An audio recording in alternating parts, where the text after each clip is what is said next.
Bienvenidos a un podcast más del Bien Comer. Les saluda Fernanda Alvarado, maestra en nutrición comunitaria, acompañada de mi querido Pedro Reinaldo García para platicar sobre lo que necesitas saber sobre correr y la composición corporal. Pedro estudió nutrición y dietética, es coach en nutrición deportiva, también tiene una maestría en educación física, es adicto a las endorfinas, le encanta correr, profesor, asesor científico. Bueno, Pedro es un estuche de monerías y me da mucho gusto que andes por acá. Bienvenido, Pedro. Hola Fernanda, encantadísimo estar en tu podcast donde enseñas a la gente a bien comer, así que voy a ser muy feliz de poner un grano de arena en todo este trabajo hermoso que has hecho todo este tiempo. Gracias por invitarme. Bueno, antes de comenzar la entrevista, sí me gustaría dejar en claro que todos sabemos que el peso es relativo y en muchas ocasiones no define el estado de salud ni el rendimiento físico de la persona. Lo que sí es sabido es que en ciertas disciplinas deportivas el peso sí importa, como es el caso del box, del ballet, ¿no? Hay otras disciplinas. Sin embargo, bueno, hay muchas creencias que para correr es necesario ser muy delgado, o por el contrario, que para ser delgado es necesario correr. Entonces, ¿qué fue primero, Pedro? ¿El huevo o la gallina? Bueno, definitivamente hay una conexión muy interesante entre el peso y la composición del peso corporal y el rendimiento físico, ¿no? Y fíjate que hay, digamos, dos grupos de personas que corren que se preocupan por el peso. Hay personas que quieren bajar de peso y, como decías, comienzan a correr, y hay otras personas que notan que a medida que están más delgados o con menos porcentaje de grasa, empiezan a correr mejor, ¿no? Y si tú te fijas en los mejores corredores, básicamente los kenianos que tienen 80 de los mejores tiempos de toda la historia en maratón, por eso hablo de los kenianos, es como un modelo muy interesante para estudiar la forma física y cómo eso se relaciona con el rendimiento, en este caso de correr en particular y de correr largas distancias en específico, ¿no? Los maratonistas. O sea, si tú te fijas en ellos, no son tan altos, no son, digamos, tienen unas caderas relativamente angostas, tienen los muslos gruesos, las pantorrillas delgadas y obviamente son muy flacos, ¿no? Entonces, para mucha gente que está corriendo, quizás no puede modificar nada de eso, no puede modificar el ancho de las caderas o qué tan delgadas son sus pantorrillas, pero sí puede ajustar un poco su peso para correr, ¿no? Y es algo en lo cual los nutricionistas o nutriólogos podemos ayudarlos muchísimo. Y siempre cuento este detalle que seguramente te ha pasado alguna vez, que vas a una tienda de zapatos de correr y está la gente como que tomando el peso del calzado para ver cuál es más liviano y de repente tomar una decisión en función del peso, que pueden ser 50, 100 gramos menos, ¿no? Y tú los ves y físicamente se nota que podría perder unos kilos. Entonces, yo siempre pienso, oye, si esta persona se quita 1 o 2 kilos, podría mejorar su rendimiento mucho más que esos 50 gramos que se va a quitar con los zapatos, que le van a costar posiblemente $100 más caro, ¿no? Entonces es un poco eso, ¿no? Tratar de enseñar a las personas a cómo llegar a ese equilibrio de perder peso, pero sin perder el rendimiento, quitándose muchas calorías en el proceso y, por supuesto, aprendiendo a hacerlo de la forma más saludable posible, ¿no? Eso es un poco la idea que pretendo hacer, y para eso he hecho un curso que se llama Peso Ideal para Corredores y bueno, me encantaría contarte sobre Sí, ello. sí, sí. Y justo es lo que te iba a preguntar. O sea, esta asesoría, este curso del peso ideal para corredores, ¿va dirigido a nutricionistas o va dirigido a población general? Sí, es un curso para población general. Justamente yo digo que puede ser sobre todo muy interesante para corredores que se inician, que quieran perder peso, o para corredores que ya han hecho algunos maratones y quieren mejorar sus marcas y quieren conocer cuál sería su peso ideal para correr. Y digo ideal, estoy haciendo una seña como entre comillas, porque ese peso va a variar, no es un peso que digamos es el más saludable, sino es un peso que es relativamente el peso más bajo que puedas tener, pero obteniendo buenas marcas. Es decir, no necesariamente es el peso más bajo que puedas tener, porque puedes tener un peso muy bajo y correr muy mal, ¿sí? Pero es un peso que se logra después de un ciclo de entrenamientos donde tengas tu mejor capacidad física y donde te permita mejorar el rendimiento, ¿sí? Entonces ese es el concepto de peso ideal o peso ideal para corredores que manejo en el curso. Entonces, ¿cómo llegar a ese peso? ¿Qué cosas puedes hacer para llegar a ese peso? Justamente lo que más se describe allí. ¿Y eso es a lo que le llaman peso de carrera? Exacto, sí. Ese peso de carrera o peso ideal es justo, como decía, este peso más bajo que puedes llegar, y usualmente no es un peso que tengas que mantener necesariamente durante todo el año, ¿no? Sabemos que hay etapas del entrenamiento donde tienes cargas más elevadas de kilómetros, y usualmente tienes un requerimiento, un gasto de energía más alto, entonces eso te ayuda también a llegar a ese peso de competencia. Obviamente cuando termina ese periodo vuelves a ganar algo de peso, ¿sí? Y incluso es hasta recomendable, porque no es tan saludable estar tan flaco todo el año, ¿no? O tan flaca todo el año si eres una corredora.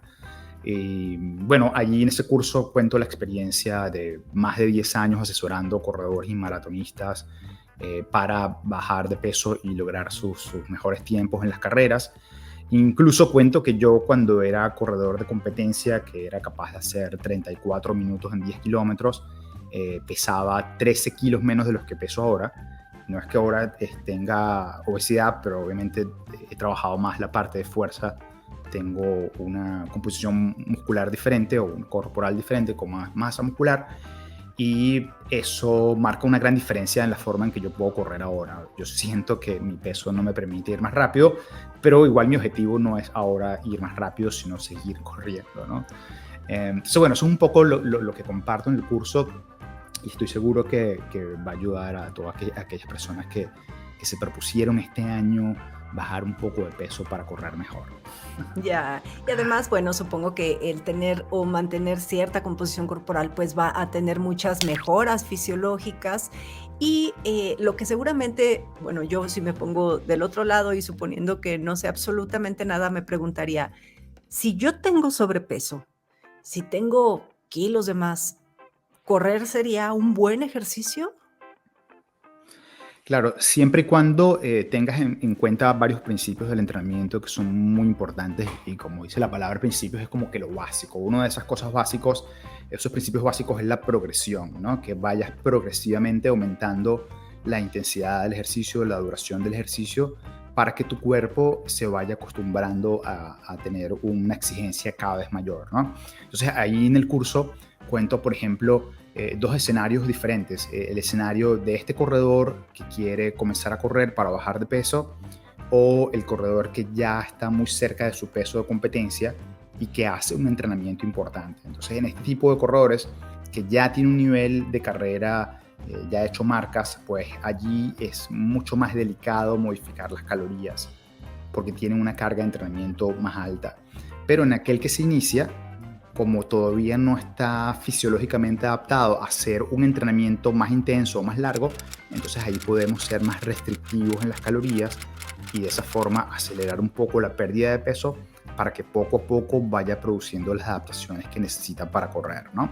Entonces todo parte de evaluar a la persona que está comenzando a modificar su peso, es decir, ver precisamente en cuál de estos dos escenarios está para poder tomar las mejores decisiones, ¿no? Entonces, no es lo mismo modificar las calorías en alguien que apenas comienza a entrenar, que hace, no sé, 30, 50 kilómetros a la semana, a alguien que ya haga más de 100, 120 kilómetros a la semana como entrenamiento, ¿sí?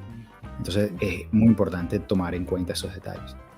Ya, estaba también leyendo un artículo donde un corredor olímpico, Shaun Wade, si no mal me equivoco, sí, sí, sí, Ujú. Shaun Wade era, decía que hay 4 factores que determinan qué tan rápido un corredor es, y que era uno genética, forma, entrenamiento y el peso corporal. ¿Tú qué piensas de esto?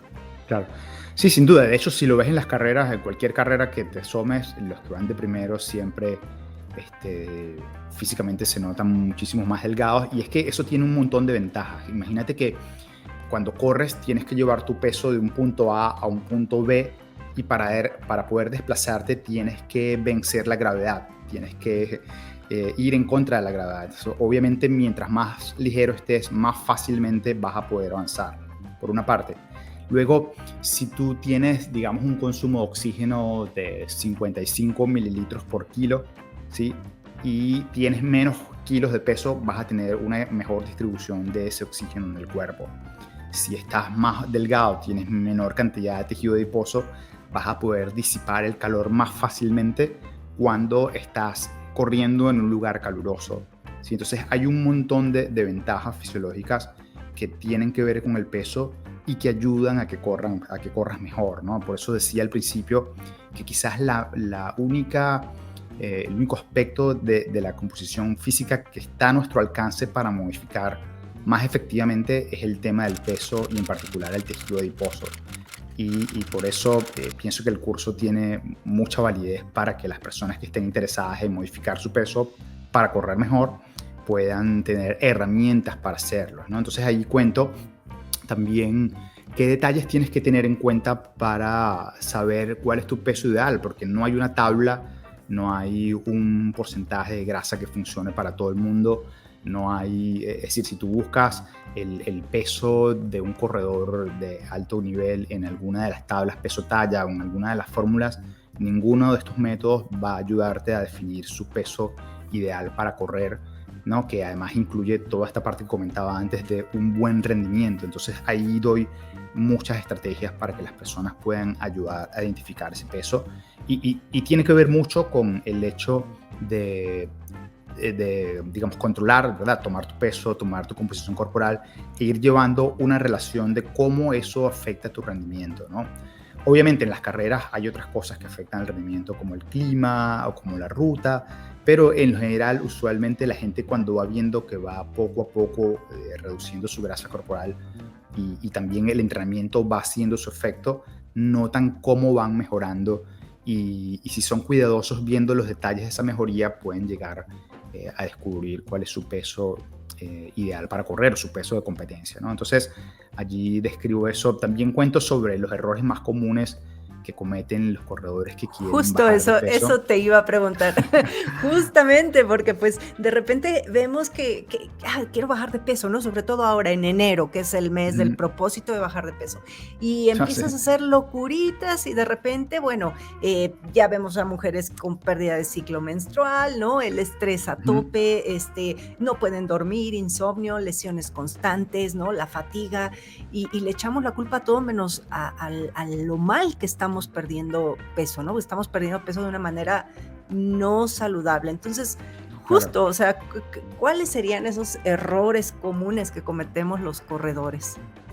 Sí, mira, un detalle que es bastante fácil de medir es la velocidad de pérdida de peso. Por eso decía lo importante de hacer cosas sencillas, pero muy potentes, como pesarse una vez a la semana, ¿no? Yo siempre digo, el lunes, el miércoles, el día que tú quieras, al levantarte, después de ir al baño, antes de comer y antes de entrenar. Si tienes allí una medida un poco más estándar del momento en que pesarte y comparar ese peso semana a semana, ¿verdad? Y la idea es que pierdas cada semana alrededor del 1% de tu peso. Digamos que pesabas 70 kilos, cada semana estaría buenísimo que perdieras 700 gramos de peso, ¿sí? Esa es una pérdida de peso donde se estima que la mayoría del peso que estás perdiendo es de tejido adiposo. Entonces, uno de los errores comunes es tratar de perder peso muy rápido, ¿sí? Porque usualmente cuando perdemos peso muy rápido no estamos garantizando que estamos perdiendo tejido adiposo. Entonces, alrededor de 1% a la semana es un buen indicador de que estás perdiendo tejido adiposo, ¿no? Otro error frecuente es irse a los extremos, ¿no? Y aquí podemos hablar de nada de carbohidratos o todo grasas. Usualmente cuando te vas a los extremos es más probable que tengas problemas. Y ahora estuvo muy de moda esto de las dietas cetogénicas y vi muchísima gente pasando trabajo. Pero lo peor de eso es que cuando dejaron las dietas cetogénicas, como se acostumbraron a comer tocinetas y un poco de cosas más full en grasas, entonces siguieron consumiendo esos alimentos altos en grasas con sus otros alimentos que consumían antes, que tenían carbohidratos. Entonces al final el balance de calorías 3 semanas, 4 semanas después que empezaron las cetogénicas fue más alto que el que tenían incluso antes de empezar la dieta. Entonces evitar esos extremos sin duda alguna es muy importante para tratar de poder entrenar satisfactoriamente y poder bajar de peso, porque esa es la otra cosa, ¿no? Tú podrías de repente hacer una dieta muy restrictiva, pero la calidad de tu entrenamiento va a ser muy mala, entonces no vas a tener el rendimiento que quieres. Entonces vas a estar afectando el entrenamiento o tu rendimiento en la carrera por tratar de estar más delgado. Y la idea es tratar de llevar las dos cosas juntas, ¿no? Que vayas perdiendo tejido adiposo, pero que a la vez vayas rindiendo bien, ¿no? De nada te va a servir estar muy flaco si no puedes mejorar tus tiempos. Entonces, por eso ese concepto de peso ideal o peso de carrera me encanta, porque implica que estés en tu mejor forma posible estando flaco. Pues suena bastante interesante este curso, Pedro, sobre todo por todas esas modas que de repente escuchamos sobre ve a entrenar en ayuno, nada de azúcar, que entiendo que para cierto sector de la población pues es saludable no consumir azúcar, pero para los deportistas no. Entonces, ¿qué va de todo esto? Sí, qué buen detalle. Justamente en el curso hay un video exclusivo sobre el tema del azúcar. Obviamente, si quieres controlar el peso, reducir las cantidades de azúcar que consumes es una tremenda idea, pero yo siempre digo que se puede obtener lo mejor de dos mundos, ¿no? Digamos, en el día a día podrías reducir el consumo de azúcar que agregas a las bebidas, con la preparación de alimentos, incluso con alimentos dulces. Y cuando hay que hacer un entrenamiento un poco más largo, entonces allí sí aprovecharte de usar esos alimentos que tienen azúcar como bebidas deportivas o geles para tratar de ayudarte en el rendimiento en esos eventos o en esos entrenamientos más largos, ¿no? Porque la idea es que además puedas sacar provecho de eso en las carreras, en los maratones, ¿no? Entonces, si quitas todo ese azúcar, vas a estar perdiendo una tremenda oportunidad de darle un empuje al rendimiento, pero sí podrías hacer en el día a día restricciones, como decía, en las cantidades que utilizas, ¿no? Entonces no se trata de satanizar las cosas, sino aprovechar las cosas, a sacarle provecho cuando más puede ser de utilidad, y justamente allí hay un video sobre eso, ¿no? Luego, lo que comentabas, el tema de ayuno intermitente ha estado muy de moda en los últimos 8 o 10 años quizás, y sobre todo ahora con los medios sociales. Pero ahora hay un enfoque que me parece más interesante, que es el tema de los periodos de tiempo de restricción de alimentos, es decir, tratar de consumir alimentos solo por un periodo de 10-12 horas.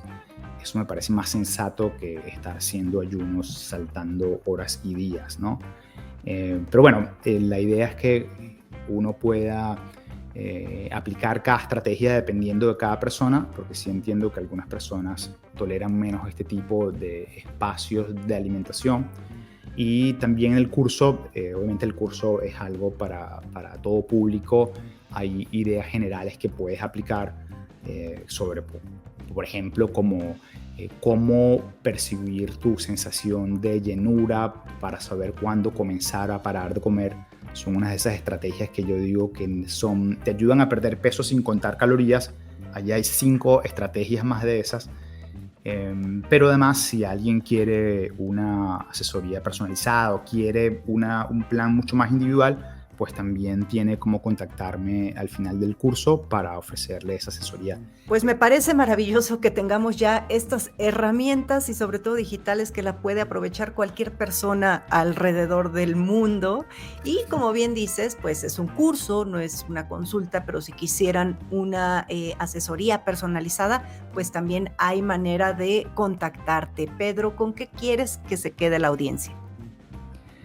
Sí, bueno, los invito a que visiten la página nutletic.com. Allí pueden ver este curso y otros cursos que he hecho en esta academia. También pueden contactarme a través de Instagram en mi cuenta, que es PREINAL o Preinal, ¿sí? O mi correo electrónico, que es igual, preinal@gmail.com.